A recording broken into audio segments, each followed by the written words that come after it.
나쁘다가 아닌 기대 고점보다 낮았다. 좀 많이 낮았구나. 기대가 컸던 만큼 실망도 큰 다산 신도시. 서울 꿈도 젊은 시절 다산과 함께 미래를 꿈꿨었다. 안녕하세요. 서울 꿈입니다. 토지거래허가구역 빗겨가 풍선효과 기대되었던, 그러나 경기 남부 동탄 신도시에 살짝 밀린 듯한 분위기의 남양주 다산 신도시입니다. 서울 서부 인천, 동부 남양주, 남부 화성시 신도시로는 송도 다산 동탄 신도시가 대표적으로, 그중 동탄은 이전에 다루어 후순위로 밀어놓았으며 남양주 다산 신도시, 인천 송도 신도시 다녀왔습니다. 세 도시를 규모만 놓고 비교하면 드론으로 보이는 모습으로는 송도 동탄에 비함 규모가 엄청 작아 보이는 다산 신도시. 그러나 다산 신도시는 두 개로, 흔히 우리가 생각하는 8호선이 있는 다산은 진건지구, 8호선이 없고 경의중앙선이 지나는 지금지구, 이렇게 두 지구가 합쳐서 다산 신도시라고 합니다. 오늘은 8호선 개통 이후 처음 와보는 남양주 8호선 지하철이 연결되어 있는 다산역 진건지구 다녀왔습니다. 남양주 8호선 다산역. 서울 꿈은 2018년 다산 신도시가 막 입주를 시작했을 무렵에 다산 신도시 진건지구 다산역 예정지에 왔었습니다. 당시는 상가 분양의 마지막 불꽃 시절, 아니 그 불꽃도 이미 꺼진 이후였으며, 이 일대는 분양팀 컨테이너 박스와 공사 중인 상가들로 어디가 역 예정지인지 알 수가 없었습니다. 분양팀에게 다산역 예정지 물어봤지만 귀찮은 듯 퉁명하게 여기 일대예요. 그 말만 믿고 서울 꿈은 7년 전 예측하게 다산선영공원 여기에 동서로 가로로 놓일 줄 알았는데, 2025년 11월에 확인한 다산역은 제 예측에서 50m 벗어난 서쪽으로 남북 세로 형태로 놓여졌네요. 이 사실을 모르고 처음 7년 전 기억으로 선영공원으로 나오겠지란 생각으로 다산역 2번 출구로 나왔다가 예상과 전혀 다른 다산역 인근의 모습에 진짜 당황했습니다. 분명 상가 분양팀이 있던 자리 상가들로 복잡한 거리가 나올 거라 예상하다가 행한 다산역 2번 출구에서 인지 부조화 와서 한참을 두리번거렸습니다. 나중에 안 사실이지만 제가 다산역 출구 중 가장 한산한 출구로 나왔더군요. 그렇게 서울 꿈 두 번째 다산 신도시 임장 시작합니다. 진건 지금지구 합쳐 남양주 다산 신도시는 이명박 정부 시절 주거 안정을 위해 2기 3기 신도시가 아닌 보금자리 주택지구 2차로 지정되었으며, 강남 내곡, 부천 옥계, 시흥 은계, 구리 갈매 그리고 남양주 진건 다산 신도시가 2009년 지정되었습니다. 먼저 개발되었던 1차로는 강남 세곡 서초 우면 그리고 하남 미사지구가 있습니다. 2008년 보금자리 주택지구 2차로 지정된 이후 2014년 부지 조성 공사 착공, 2015년 진건지구 지금지구 통합 브랜드 다산 신도시 공식 명칭 사용, 전체 면적 475만 약 3만 1900세대 수용 인구 8만 6천 명 목표로 개발 계획, 2017년 다산 한양수자인 리버팰리스 입주를 시작으로 본격 입주, 2024년 8월 8호선 별내선 개통으로 잠실까지 27분대 접근성 개선, 2025년 11월 토지거래허가구역 빗겨가 풍선효과 기대하는 남양주 다산 신도시까지 이르게 되었습니다. 제 영상 모든 리뷰 연역에서 알 수 있듯이 신도시 개발 타임라인, 신도시 공급은 지금의 30대들을 위한 공급이 아닌 미래 30대들을 위한 공급으로, 다산 신도시만 보더라도 2008년 발표 이후 첫 입주는 2017년 12월 시작 2021년 개발 완료, 교통편 개선까지는 2024년 16년 걸린 장기 계획으로, 결과만 보면 청년의 청약 분양은 설계하는 것이 아닌 그 시대에 내가 살고 있어 가능한 그냥 우연이란 걸 또 한 번 느낍니다. 제가 이런 이야기를 하는 이유는 앞서 이야기 드렸던 2017년 12월 첫 입주를 시작한 다산 한양수자인 리버팰리스는 서울 꿈 저랑도 인연이 있는 아파트입니다. 2015년 저는 위례신도시를 중개 중이었고, 당시 위례신도시를 경험한 중개사들 그리고 부동산의 빠른 손님들은 모두가 다산신도시 청약에 관심이 있었으며, 저 또한 기억나는 청약 중 하나가 다산 한양수자인 리버팰리스입니다. 왕숙천 옆이라 뻥뷰가 기대되어 모집 공고만 보고 넣었던 기억이 있으며 당연히 결과는 떨어졌습니다. 그래서 영상 보시면 제가 유일하게 아는 아파트가 한양수자인 리버팰리스였기에 왕숙천으로 방향 잡았습니다. 2015년 당시 부동산, 특히 아파트 사면 바보 소리 듣던 시기에도 부동산에 빠른 사람들은 이미 청약을 하고 있었고 2017년부터 본격 붐이 일어났습니다. 즉 우연히 그 시대에 살았던 서울 꿈입니다. 다시 7년 만에 도착한 다산역. 출퇴근 시간이 조금 벗어났지만 제가 나왔던 2번 출구를 뺀 1번 출구와 4번 출구는 늦은 출근길 여전히 많은 분들이 들어가고 있었으며, 제가 가장 번화가로 예상했던 바로 옆 다산선영공원 인근의 주상복합 및 상업지구는 꽉꽉 차 진건지구의 메인 스트리트의 위용을 보여주고 있었습니다.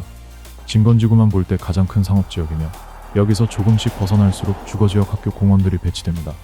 아파트 가격 또한 다산역에서 멀어질수록 코가 낮아지며, 어느 신도시나 마찬가지로 가장 복잡한 주상복합 아파트보다는 한 블록 떨어진 역세권 프리미엄을 가진 아파트들이 최고가 및 대장을 형성하는데, 다산 진건지구 역시 8호선 다산역 6번 직결 출구가 생기는 다산자리 아이비플레이스가 1억 정도 높은 2025년 11월 기준 네이버 호가 기준 11억에서 12억 사이 형성되며, 토지거래허가구역 빗겨간 이후 풍선효과는 크게 일어나지 않는 모습입니다. 10월 이전 거래가 역시 10억 5천에서 11억 사이로 급격한 변화는 지금 나타나지 않는 모습. 여기서 한 블록씩 벗어날수록 5천 정도씩 호가가 낮아지며 이 블록 밖에 있는 제가 2년이 될 뻔한 다산 한양수자인 리버팰리스 최초 입주 다산 아파트의 경우 34평 기준으로 9억 5천 선의 호가 형성하고 있습니다. 이 블록이라 표현해서 엄청 먼 것 같죠? 그러나 직선거리 200m입니다. 서울에서는 600m도 역세권이라고 하는데 이 정도면 다산역 부문 아파트인데도 차이가 존재하고 있으며 다산역에서 지도상으로 가장 먼 다산자연엔 이편한 세상 엄청 먼 것 같지만 직선거리 600m가 안 됩니다. 즉 다산 진건지구의 모든 아파트가 과장하면 모두 역세권 아파트입니다. 그러나 반대로 이야기하면 진건지구는 완벽한 베드타운이라는 의미입니다. 모두가 역세권, 그만큼 작다 좁다를 의미하며 드론 띄워보면 한눈에 보입니다.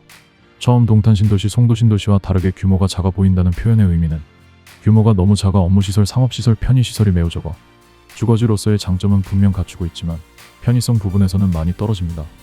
8호선이 생기면서 더욱더 구리와 강동 송파에 의지하는 베드타운 위성도시의 모습을 보이며 이것을 막고자 개발되었던 지금지구 다산신도시의 또 다른 부분에는 자족시설, 업무시설 계획, 경기 북부 2차 테크노밸리로 2,000개 기업을 유치하여 2만 명 고용 효과를 기대하였지만 기대에 미치지 못하였고 지금의 다산신도시는 8호선이 연결된 진건지구만이 남양주 외부 사람들 눈에 띄는 이유 역시 서울 업무지구 접근성 때문이라 생각되어집니다.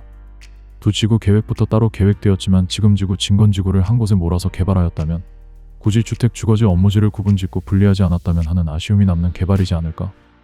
동탄신도시 역시 1지구, 2지구 나누어 개발했지만 남양주 다산신도시보다는 좀 더 계획하여 개발된 2기 신도시로 2기 신도시 타이틀로 시작하지 못한 진건 지금지구의 시작의 한계인가? 확실히 신도시 타이틀은 개발 계획이 다르구나 느꼈던 다산신도시입니다. 여기에 또 한 가지 다산신도시가 가격적으로 치고 올라가지 못하는 이유로는 서울권 개인적 의견, 너무 많은 남양주 신규 공급입니다.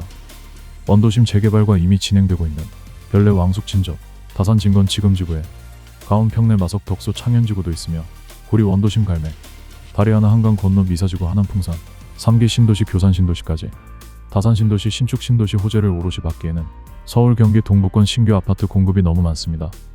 그리고 대형 호재로 여겨졌던 8호선 연장 개통 역시 단순히 그냥 소모해버린 개통 호재로 8호선 잠실 접근성 하나만으로는 가격 리딩의 한계를 드러냈으며 그로 인해 2025년 상반기 서울 경기 상승장에서도 남양주와 다산 신도시는 가격 상승이 없어 결국 토지거래허가 구역에서도 빠지는 결과 이를 해석하면 2024년 8호선 연장 개통에도 가격은 1년 동안 오르지 않았다를 말해주고 있습니다. 올랐다면 지정되었겠죠. 이번 규제 토지거래허가 구역의 풍선 효과를 동탄신도시 그것도 이 지구만 보는 이유는 동탄 이 지구는 원래 지정되었어야 했던 곳이었는데 행정구역 정리가 되지 않아서 빠졌던 유일한 구역으로 동탄신도시는 그냥 지정되었어야 했습니다. 만약에 동탄이 토지거래허가 구역 지정되었다면 남양주와 다산신도시가 풍선 효과를 보지 않았을까 하는 아쉬움도 있지만 이런 이벤트가 아니면 주목을 받지 못하는 신도시를 갭투자 된다고 묻지마 패닉바잉 갭투자는 수익 실현까지 너무 오래 걸릴 수 있기 때문에 남양주 다산신도시는 꼭 실거주 수요 위주로 접근하심이 좋을 것 같습니다. 다산신도시, 서울꿈 입장에서는 많이 아픈 손가락입니다. 2015년 청약에 당첨되고 싶어 기도하며 청약 넣었던 다산신도시는 분명 지금 모습을 기대하고 청약했던 것이 아닙니다. 이보다는 훨씬 고점이 높다 생각했기에 청약 떨어짐을 아쉬워했지만 결과론적 2025년 서울꿈은 당첨되지 않음을 후회하지 않습니다. 기대 수익률이 나쁘다가 아닌 기대 고점보다 낮았다. 그것도 좀 많이 낮았구나. 대체제가 많다는 느낌을 받은 7년 만의 다산신도시 임장이었습니다. 결론, 기대가 컸던 만큼 실망도 큰 다산신도시. 서울꿈도 젊은 시절 다산과 함께 미래를 꿈꿨었다 끝.